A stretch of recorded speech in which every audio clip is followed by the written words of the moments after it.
Magnetism is everywhere and in nearly everything. It is one of the four fundamental forces of physics, the forces that keep the universe itself together. The sun is constantly ejecting material, from radiation to X-rays to solar flares to coronal mass ejections. The reason these ejections don't routinely hit us is that Earth is protected. It's called the magnetosphere, a gigantic magnetic field generated by the planet's churning core. It extends out 43,000 miles. Earth's magnetosphere repels the magnetized plasma from the sun. Only a tiny piece of the magnetic storm gets caught in the small opening at the planet's poles, where we see it as the Northern Lights. But where does the planet's powerful magnetic force come from? The magnetic field is actually generated by forces deep within the planet.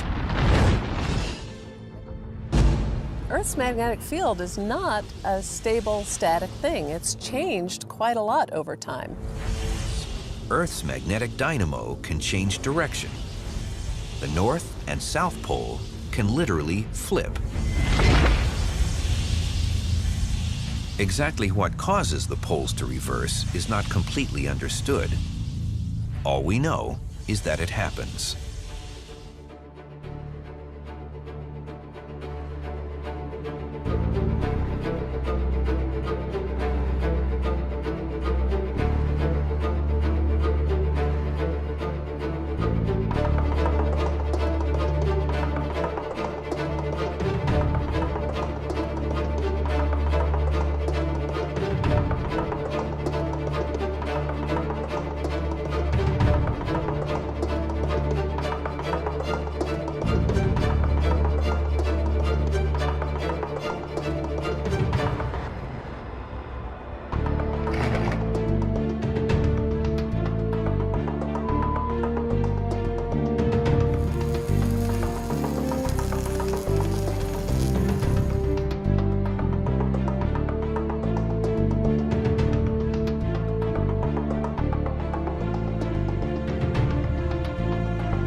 Earth's magnetic pole movement and Earth's field weakening are related to one another, and Earth's magnetic poles are getting ready to flip. These things, once they get started, can happen in less than a human lifetime, and quite obviously we are more than 80 years into this one already. And we are seeing the intensification, the speeding up of the pole movement, and the speeding up of the loss of the field.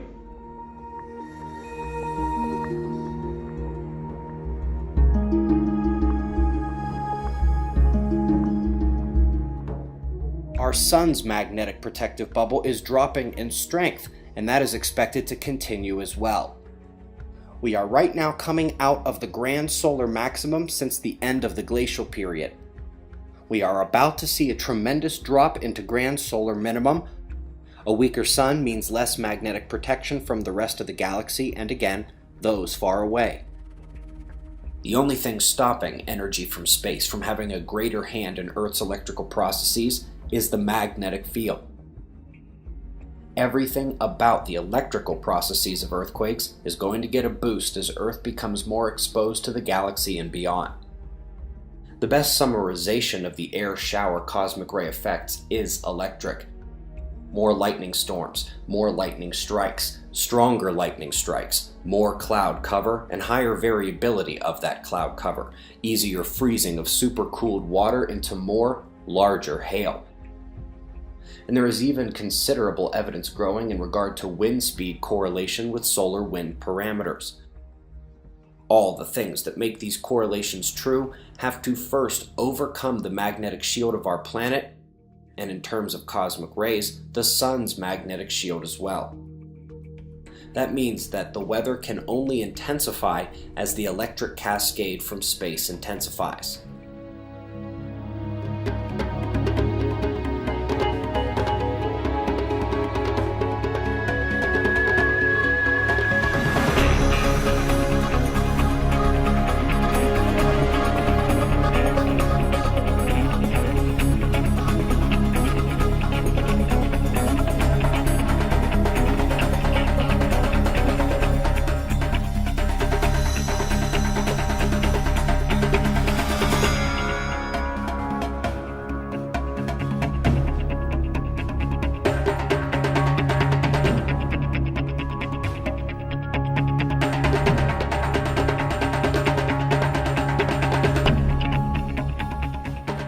A recent paper in Geosphere explores the effects that a strong volcanic eruption would have on a modern globalized society.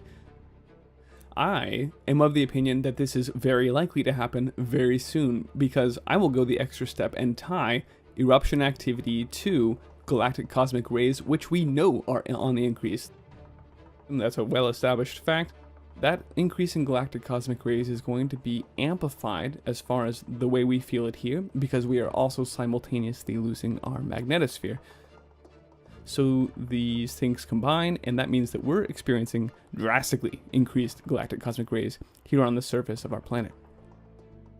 Now, what does that mean from the increasing fragility of our power grids to the ways that GCRs interact with the human body and viruses, causing more rapid mutations and generally health to decline, to the already devastating effects that just the inclement weather and extreme weather, which is a function of galactic cosmic rays and is indeed worsened by attempts to geoengineer the environment, and how that's devastating modern agriculture.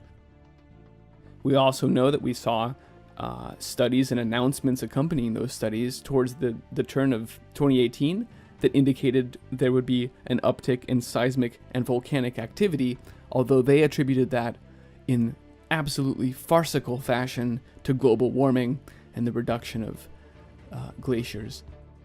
So they're lying to your face about the reason, the mechanism here, but we are seeing that the media has leaked the fundamental important parts here, that there's an increased amount of volcanism and that the world is not prepared. There'll be crop losses and famine. Why would they choose to hide the crop losses but feature the volcanic? They expect a major volcanic eruption, and they expect then to be able to blame the cooling that we're already witnessing on that eruption. They expect then to be able to blame the crop losses on that cooling in the volcano, and they have already laid the framework by which they will blame this eruption on us, on anthropogenic causes. Now that we've got these particulates in the atmosphere, we have to continue geoengineering, or we'll have catastrophe, just be ridiculous global warming because the volcano did some cooling for us and now we have to keep this up. So they've written into the script both a major volcanic eruption and then the requisite continuing aerosol spraying through geoengineering. So this is a public unveiling of geoengineering as well. I also hope that you are preparing for all of these things, because the state is lying to you and it does not have solutions for you.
Under international law, millions of Palestinian refugees have the right of return to historic Palestine. The Great Return March on the Gaza border was organized expressly to highlight this fact. These marches and this kind of tactic of unarmed resistance has been witnessed in Palestinian villages for years and years and years, and the world just turns its head and ignores it. And so they've done it again today in a massive demonstration. They just simply marched to the border and they were cut down by Israeli snipers. And, complete silence from mainstream American media. I've been sitting around watching CNN and MSNBC off and on today, but nothing about this. People do use the language of clashes on the Palestinian side, but if you're a Western reader, the language of clashes does obfuscate the imbalance in power, because you have Israeli snipers with advanced sniper rifles, barrages of tear gas, those rubber bullets, and as I mentioned, artillery is actually being used against these protesters. These aren't like equal clashes, but two armies armed with light weapons and tanks. It's, youth with stones walking into the teeth of one of the most advanced militaries. We saw the New York Times describe the march this way: a peaceful march by Gazans to the border of Israel turned bloody. It just simply turned bloody. So we don't know if people inside the march started, all of a sudden they pull out their, machine guns and suicide vests. I mean, we just don't know, because it just turned bloody. Actually, Israel turned it bloody by shooting them, and that's just too much for the New York Times to acknowledge. Gaza is basically a human warehouse for refugees who were pushed out of their land and their property in 1947 and 1948 during the systematic campaign of ethnic cleansing by Zionist militias and what eventually became the Israeli military. And Israel proceeded to pass a series of laws which defined all of those people who'd been pushed into Gaza as infiltrators, and enabled their criminal prosecution and their capture, their violent capture, if they re-entered into what became Israel. David Ben-Gurion ordered his troops to shoot anyone who attempted to infiltrate again. And the Gaza border, ever since the early 50s, has really been the site of extreme brutality by Israel's border guards against people trying to get back home from Gaza. Here we are, 70 years later, and people are still trying to walk home.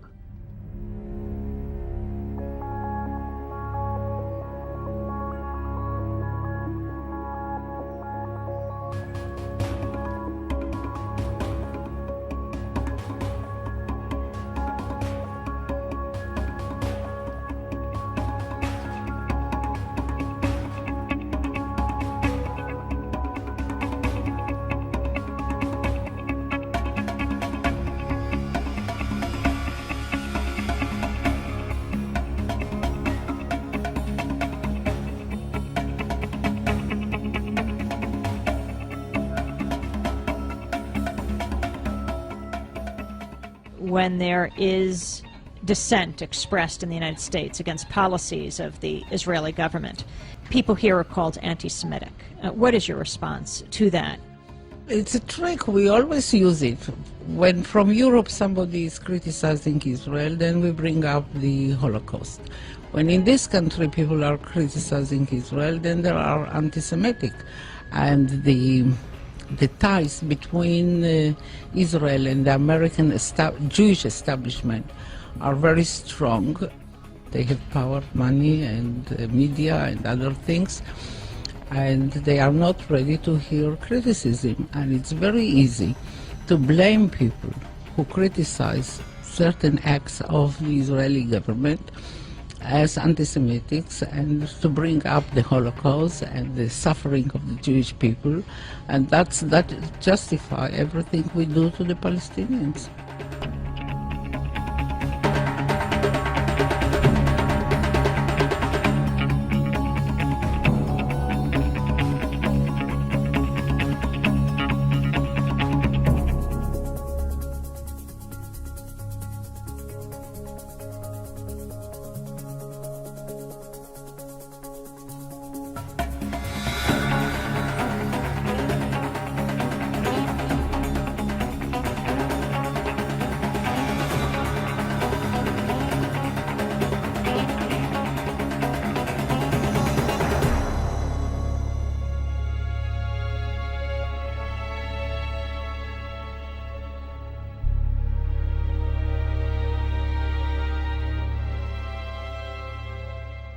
Israel tiene una cobertura mediática internacional y el apoyo estratégico de los Estados Unidos fundamentalmente para que pueda hacer con el pueblo palestino lo que viene haciendo desde hace ya casi 70 años, es decir, masacrarlo para robar sus tierras, para eliminar la palabra Palestina de los mapas del mundo, simplemente la eliminación de Palestina y los palestinos como un paso para otros fines todavía más complejos y peligrosos. La comunidad internacional no puede hacer nada si no lo hace Estados Unidos, y ahora mucho menos con Trump como presidente. No hay que olvidar que Israel tiene armas nucleares, es un país sumamente peligroso, y creo que si seguimos con la ultraderecha, con el sionismo gobernando Israel, vivimos permanentemente al borde de una guerra de dimensiones desconocidas.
Russia's never going to be our friend.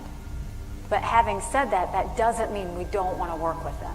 But we work with them when we need to, and we slap them when we need to. That's just the way it needs to be.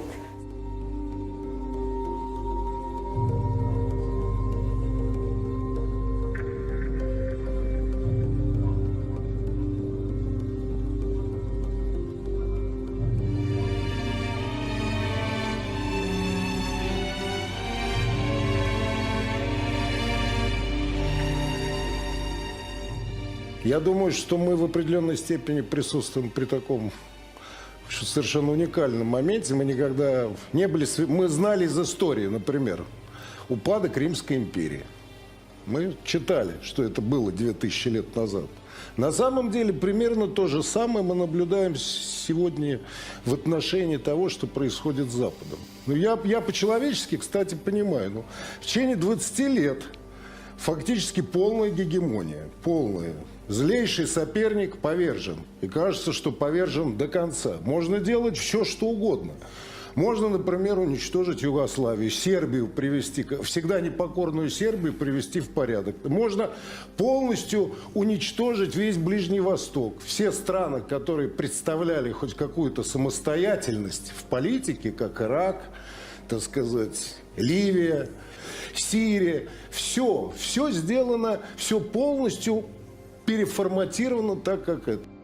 Вдруг возникает опять то, что было повержено, то, что казалось обречено, то, что уже уничтожено до конца. Вдруг это все возникает здесь на Востоке и опять предъявляет какие-то нам, так сказать, это. Но с этим очень трудно смириться. И по-человечески можно понять. Терять это невозможно. Вот мы говорим, идет формирование многополярного мира. Вот оно идет. Но только один полюс никак не хочет с этим смириться. И он не смирится с этим. Он будет продолжать и будет продолжать вот эту войну без правил. Мне кажется, пока Запад не выпьет всю чашу до дна, он не успокоится. Но он и выпьет, никуда не деться. Исторические процессы невозможно остановить и затормозить. Главное, чтобы эти исторические процессы, вот в данном случае, не привели к какому-то очагу, который может породить войну. Ну, действительно, непонятно, как с Трампом вообще-то, ну, даже встретиться, как с ним можно разговаривать? Он то объявляет, что Америка должна из Сирии уйти вдруг, то он объявляет, что он встретится с Путиным, и потом, то он объявляет, что и ничего не происходит. С Сенатом можно разговаривать? Нет. С Конгрессом можно разговаривать? Тоже нет. Но получается все-таки, что именно все более я убеждаюсь вот в этом мнении, которое сами американские политологи, что вообще сегодняшней Соединенными Штатами управляет финансовая олигархия. Вот те самые люди, которые контролируют Федеральную резервную систему. А с ними действительно невозможно разговаривать. Они находятся где-то вне политической жизни. Как бы. Хотя именно они, видимо, принимают основные решения. И в этом проблема сегодняшнего мира. Вот в этом ситуация.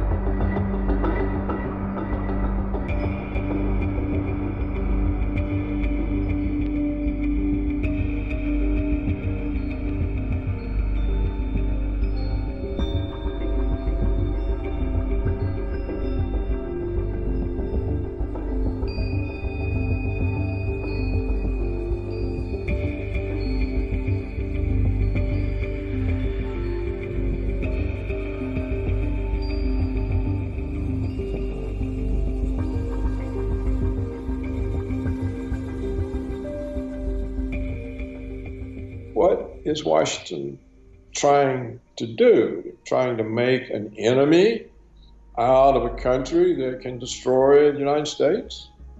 I don't see how it could be, because the United States and NATO are no match whatsoever for Russia and China.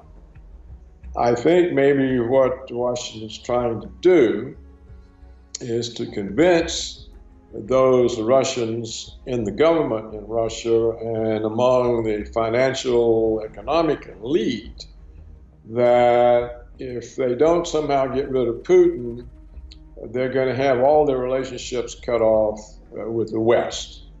The West is no longer going to be the dominant force in the world. It's not going to have the ruling ideas. And I think Russia will end up leading with China.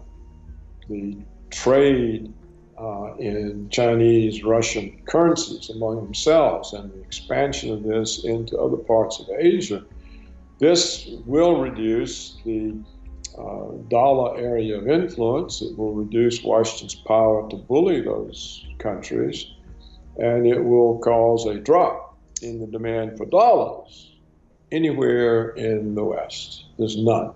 There's not a leader in sight. There's a complete lack of any leadership, so you can't expect to see any judgment. And what we're seeing is clearly the absence of judgment. Well, anyone who would appoint John Bolton to be the National Security Advisor could not possibly intend to normalize relations with Russia, because John Bolton is one of the most scary, worst warmongers. And then his other nomination, Pompeo, to be Secretary of State. This is a warmonger. It is Trump assembling a war cabinet. and very dangerous times, except I think now the Russians have come to the conclusion that the West is insane, it's falling apart, and they don't need to do anything. And I think that's why they are so unprovocative in their own responses.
I think we live in an era of false flags, particularly since the Second World War is when false flags truly became done with sophistication, almost like a science.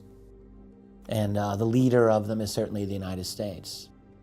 If there were an Olympics of false flags, the U.S. would get the gold. Israel would get the silver, and I think Britain would probably get the bronze. You know, what that means is it's the U.S. and its closest strategic allies are the leaders. I'm not seeing many false flags coming out of Russia, for example. Now, at one point when I realized that a lot of these false flags were American initiated or initiated by America's strategic allies, I started asking myself, well, why is this so? I think the answer is, at least in large part, because the United States is at a point where it is this close, I think, to total global domination. So it's America's game here, and they're trying to eliminate all rivals. To do that, they need to control all of the resources of Africa, Middle East, and Central Asia, that stretch of the world. It is essential to take control over all of it. If you're going to have wars that could not otherwise be justified, you need to have at least access to false flags. Because the thing is, you've got to be able to engage the population enough to convince them that these types of wars are necessary. And the only way you're really going to do that is, at least at times, the ultimate propaganda weapon in the toolkit, and that's the weapon of the false flag. You kill people, you blame it on another party, and you say it is necessary for us to do something about this, to save lives, you know, for democracy and for whatever, when in fact the real reason is to take over oil fields or to steal money out of bank accounts or to secure, you know, geographic areas for pipelines, natural gas pipelines, and things like that. The other reason that there's only a few nations that do false flags is, you need really top-of-the-line covert operations teams. And the U.S. has certainly got them. Israel certainly got them. Britain certainly got them. But the other problem that you have is you need to have total control over mainstream media. You must have total compliance. And Russia does not have that with the global media, by and large. The United States does. Britain does. Israel does. They can be assured when something goes down, they're going to have a totally sympathetic global media that will work hand in glove with them and that will basically block out uncomfortable questions and the like. And I think that is why the United States is the leader in false flags these days. They've got the motivation, they've got the ability, and they've got control over the media, which is essential. One of the things, for example, that I'm noticing with these false flags is the creation of slogans, almost like a marketing campaign. So we have Je suis Charlie, you know, with Charlie Hebdo shootings. We have with the Boston Marathon bombing, the slogan Boston Strong. And it's a mind control thing. It's all propaganda. It's a way of getting inside people's heads, screwing with their heads, using those emotions, this feeling of tragedy that everyone shared on that day, and using it against us. That's really what these slogans are part of these false flag operations, I think. The other thing to be wary of with a false flag is whenever you see the media instantly jumping on the culprit, instantly identifying who's responsible, be wary. There's something very suspicious about this, and we see this more and more. Something big happens, something dramatic and shocking happens, and boom, we know who did it right away. But the level of evil that we are talking about here with something like a false flag, I really think most people just can't conceive of it. And they don't want to. When you learn about something like false flags, that just opens up an entire world of responsibility that I think most people would just prefer to avoid, to be honest with you.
anthrax scare of late 2001 was widely seen as a follow-up to the 9/11 attacks, and a sign of things to come at the dawn of the so-called War on Terror.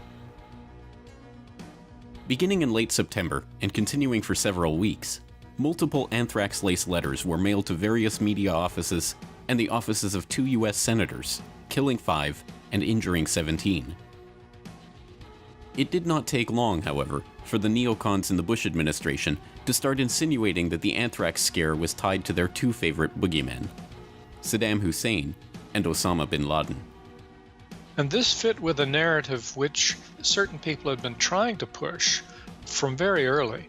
And that set things up very nicely for 2 invasions, of course, Afghanistan and Iraq. The only problem with that story is that it was a complete lie. As we now know, of course, the anthrax attacks were a false flag event.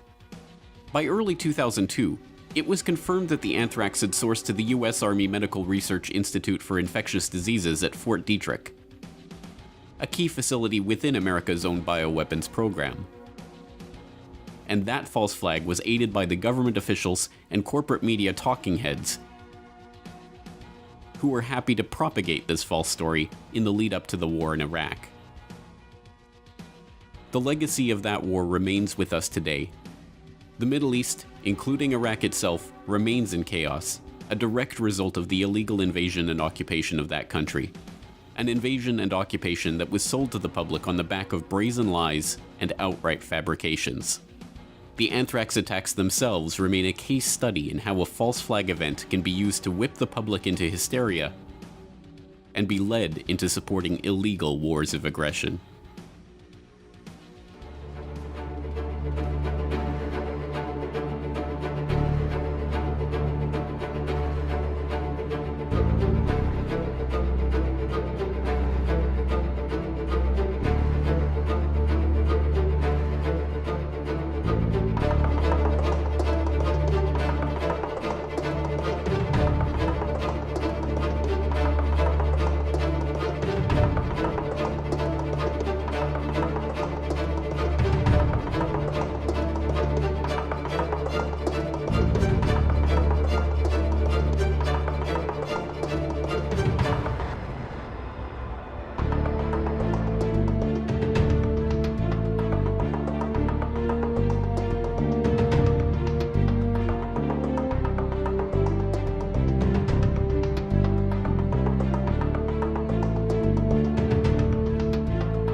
This is a carefully constructed drama as part of the propaganda campaign that has been building now for several years in order to justify the actions of NATO, Britain, the United States towards Russia.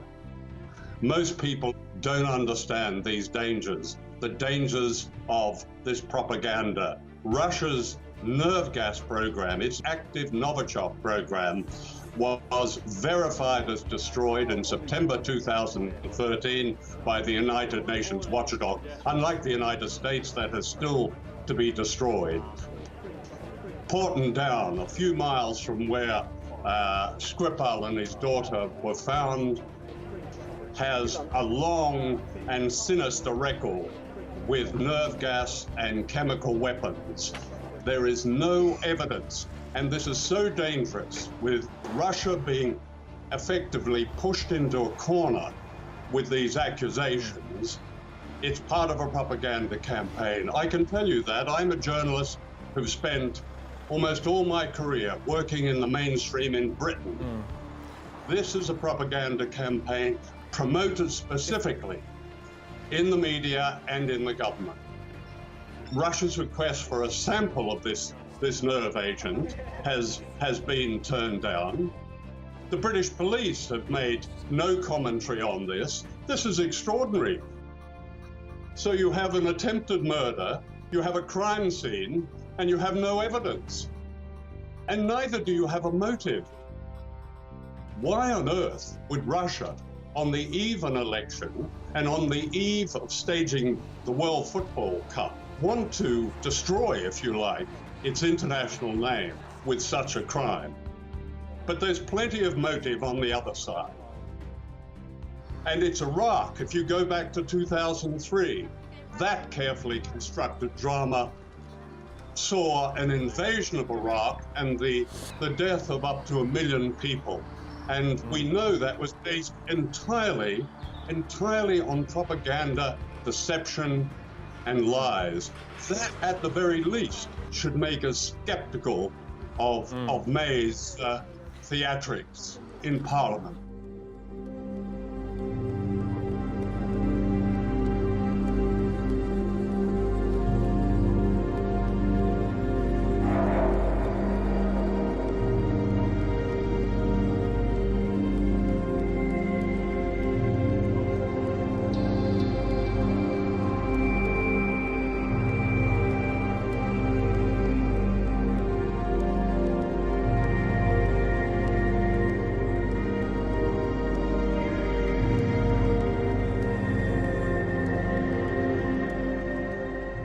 Der Fall der Vergiftung des russischen Doppelagenten Skripal in der britischen Stadt Salisbury. Eindeutig eine False-Flag-Attacke mit dem Ziel, die russisch-westlichen Beziehungen zu untergraben und weitere Begründungen zur Aufrüstung gegen Russland und für weitere Kriegshetze und Kriegstreiberei zu finden. Und es kann so sein, dass der ja schlampig geplante und schlampig durchgeführte Angriff auf den russischen Doppelagenten überhaupt nur ein Test war, inwiefern die dumm gehaltenen, desinformierten NATO-Bevölkerungen tatsächlich hinters Licht zu führen sind. Aber jetzt wird es ungleich ernster. Es ist dem russischen Generalstab nahegebracht worden, dass die US-Truppen in At-Tanf im Südwesten Syriens dabei sind, syrische Milizen zu trainieren und auszurüsten mit Giftgaswaffen, um eine False-Flag-Operation mit Giftgas durchzuziehen. Wir erinnern uns sehr unangenehm an die ausführlichen, wiederholten Warnungen des französischen Präsidenten, der britischen Regierung, dass im Fall eines Giftgasangriffs der Assad-Seite das NATO-Bündnis einschreiten könnte, auf jeden Fall aber Frankreich und Großbritannien loslegen würden, militärisch. Jetzt haben die Russen tatsächlich erstmals ganz klar gesagt, sollten die USA angreifen, insbesondere natürlich Damaskus mit der Luftwaffe, dann würde Russland zurückschlagen. Dass sie bisher ihre S-400-Systeme nicht gegen die angreifenden israelischen Bomber oder auch gegen US-Flugzeuge eingesetzt haben, das ist eindeutig der Großzügigkeit der russischen Führung zu verdanken, die ja immer wieder von uns beschuldigt wird, den Krieg anzuheizen und die Lage zu verschlechtern. Es ist also ganz eindeutig, dass wir knapp vor einem Krieg zwischen Russland und USA im Nahen Osten stehen. Dass der dann auf Europa übergreifen muss, ist keine Frage. Vielleicht geht das Ganze viel schneller. Vielleicht startet man einfach schon mal den Angriff aus Syrien und lässt die Sache sich allmählich hochschaukeln, eskalieren. Und deswegen wird propagandistisch jetzt alles da reingelegt, dass die westliche Seite hier in ihrer miesen, kriegstreiberischen Propaganda gegen Russland die Oberhand behält und dass tatsächlich möglicherweise am Boden die Fakten geschaffen werden.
above us that passed us like 30 seconds ago. Number 71 Papa Golf, negative.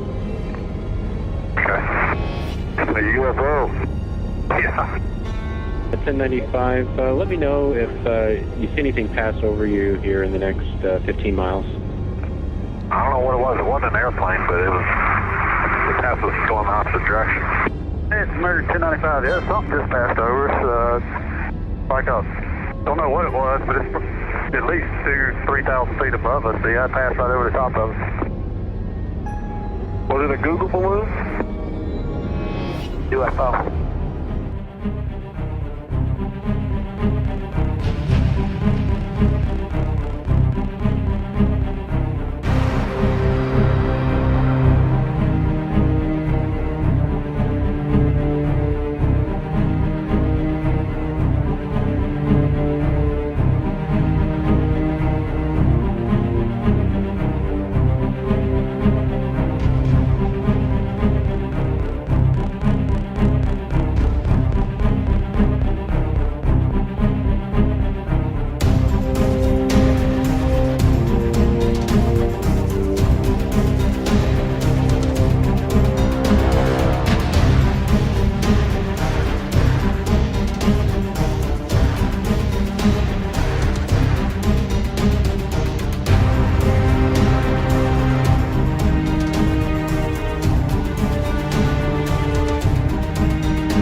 Es en el espacio donde reside el mayor de los peligros.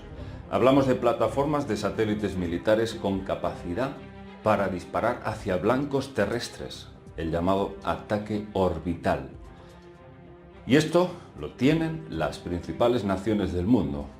Parecería que de cara a la galería pretenden hacernos creer que están en guerra entre sí, pero colaboran juntos en estos proyectos espaciales,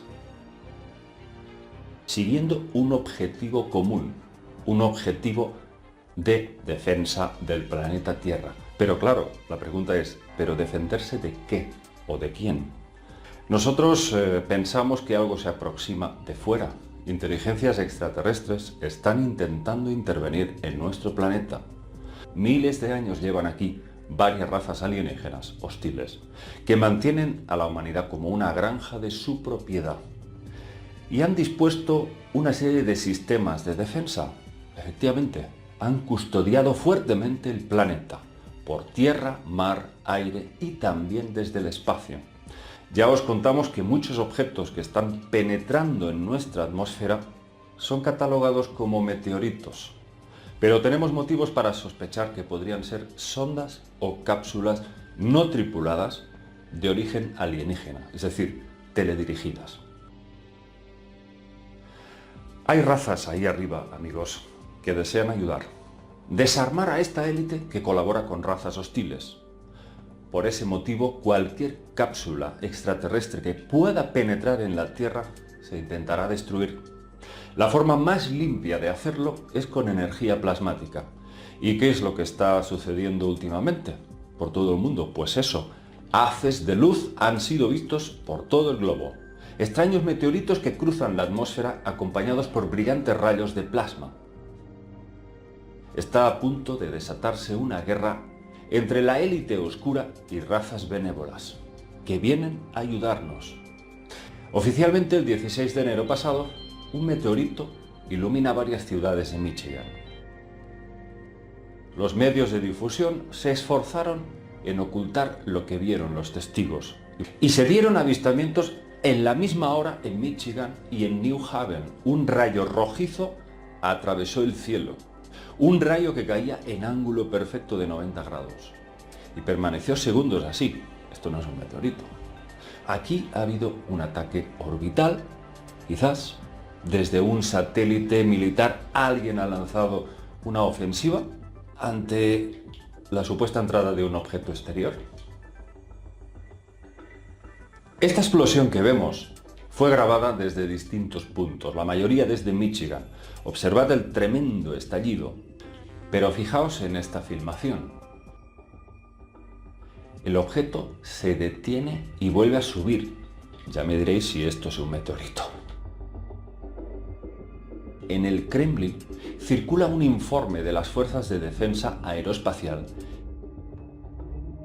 que insinúa que un cometa llamado 41P Tartel Giacobini Kresk misteriosamente, decía, ha disminuido su velocidad hasta casi detenerse y ha comenzado a disparar rayos de energía contra la Tierra. Se habla de misteriosos objetos catalogados como cometas que disparan también contra Marte. El cometa Siding Spring C 2013-A1 había lanzado un rayo de plasma en dirección al planeta Marte y, como siempre, silenciado por los grandes medios.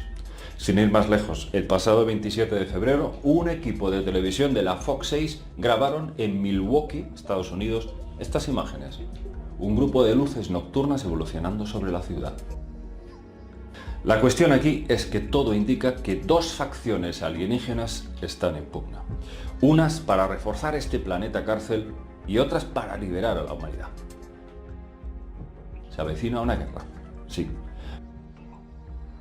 Pero la clave, probablemente, como ya sabéis, aquí pensamos, está en nosotros, en los humanos. En nosotros reside la llave del despertar, que es, precisamente, lo que nos motivará a que las fuerzas luminosas actúen, al final, a nuestro favor.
Ja, diese junge Frau meditiert.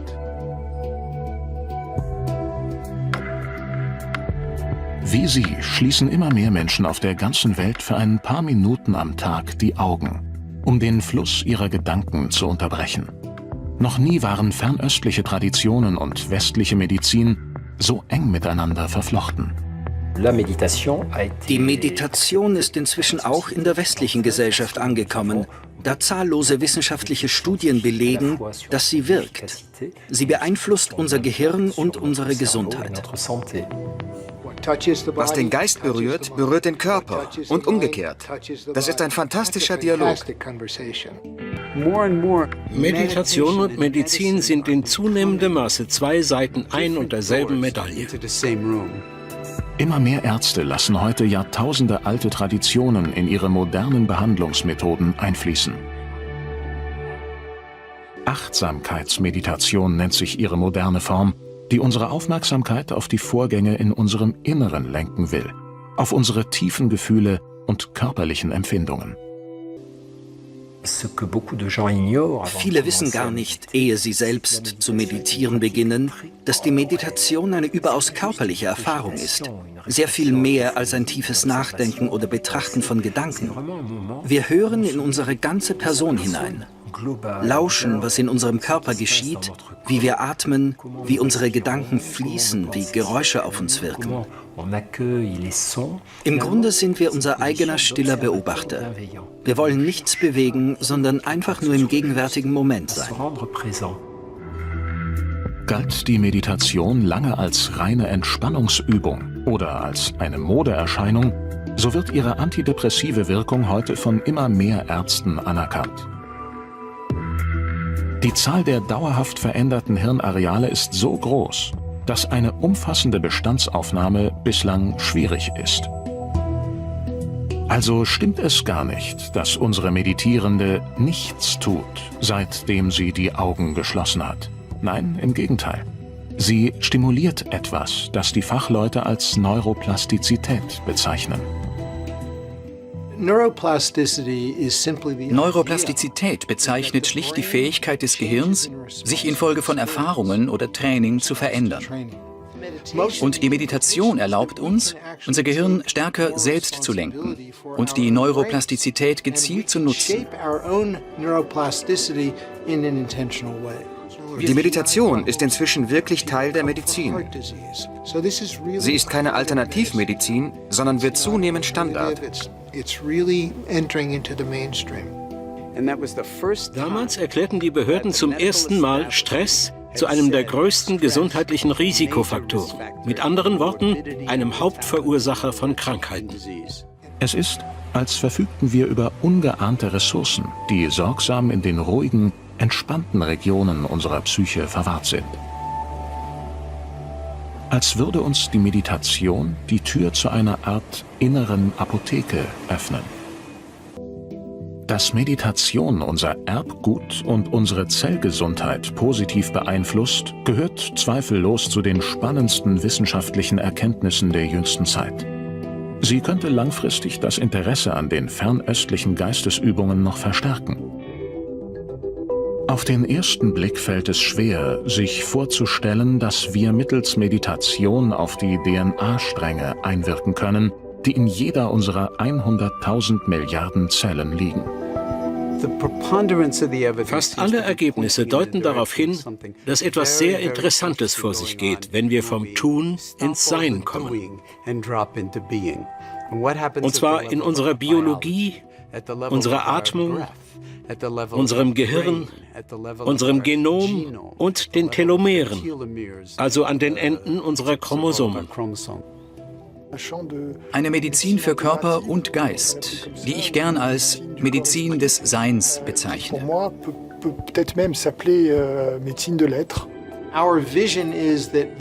Wir haben die Vision, dass Meditieren irgendwann zum Alltag gehören wird wie Zähneputzen. Wir gehen achtsam mit unseren Zähnen um, indem wir sie täglich putzen und pflegen. Und genauso achtsam sollten wir mit unserer Seele und unserem Gehirn umgehen. Wir alle können es lernen. Lernen, achtsam zu sein. ein paar Minuten in uns selbst zu versinken. Jeden Tag.